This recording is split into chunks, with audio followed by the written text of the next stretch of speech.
নমস্কাৰ বন্ধুসকল।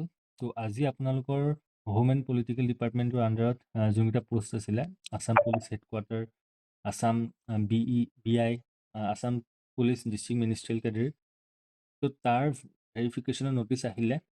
তো গ্ৰেড 3 আৰু গ্ৰেড 4 সকলোৰ কাৰণে আহিছে। তো ইয়াত তেওঁলোকে আপোনালোকৰ গ্ৰেড 3 কাৰণে যোনটো জুনিয়ৰ এছিষ্টেণ্ট সকলোৰে তেওঁলোকে ৰোল নম্বৰখিনি দি দিছে। তলত আপোনালোকৰ গ্ৰেড 4ৰো আছে। তো আপোনালোকৰ ডকুমেণ্ট ভেৰিফিকেশ্যন হ'ব 28 নৱেম্বৰ তাৰিখে। তাৰপিছত আপোনালোকৰ সময়টো হৈ গ'ল 10টা বজাৰ পৰা, আৰু লোকেশ্যনটো হৈ গ'ল আপোনালোকৰ কাহিলীপাৰা। ৰোল নম্বৰখিনি ইয়াত দি দিছে, আপোনালোকৰ সেইমতে চাই ল'ব।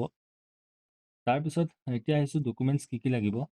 তো প্ৰথমতে হৈ গ'ল আপোনালোকৰ অনলাইন এপ্লিকেশ্যন ফৰ্ম, আৰু যিখিনি কেণ্ডিডেটছৰ অনলাইন এপ্লিকেশ্যন ফৰ্ম হেৰাইছে বা বিচাৰি পোৱা নাই কেনেকৈ ডাউনলোড কৰিব ষ্টেপ বাই ষ্টেপ মই এটা ভিডিঅ'ত কৈছিলোঁ। সেই ভিডিঅ'টোৰ লিংক মই কমেণ্ট ছেকশ্যনত দি দিম। তাত গৈ আপোনালোকে ক্লিক কৰি নিজৰ এপ্লিকেশ্যন ফৰ্মখন ডাউনলোড কৰিব পাৰিব। তাৰপিছত আহিলে আপোনালোকৰ admit card of written examination. Next হৈ গ'ল আপোনালোকৰ এজ প্ৰুফ চাৰ্টিফিকেট। ব্ৰেকেটত লিখি দিছে কি হ'ব। SSLC এডমিট কাৰ্ড বা SSLC চাৰ্টিফিকেট আপোনালোকে লৈ যাব পাৰিব এজ প্ৰুফ চাৰ্টিফিকেট হিচাপে। Academic qualification certificate submitted at the time of applying for the post.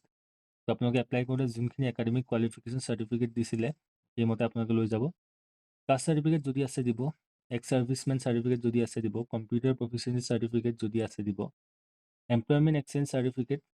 তাৰপিছত আহিলে আপোনালোকৰ ID কাৰ্ড, লিখি দিছে তেওঁলোকে আধাৰ কাৰ্ড হ'ব, পাছপৰ্ট হ'ব, ভোটাৰ কাৰ্ড, পান কাৰ্ড, তাৰপিছত আৰু 2খন ৰিচেণ্ট পাছপৰ্ট চাইজ ফটোগ্ৰাফ। তো এইকেইটাই আছিলে আপোনালোকৰ ডকুমেণ্টছখিনি। তো নেক্সট ভিডিঅ'ত আৰু কি আপডেট চাগে সকলো লৈ আহিম।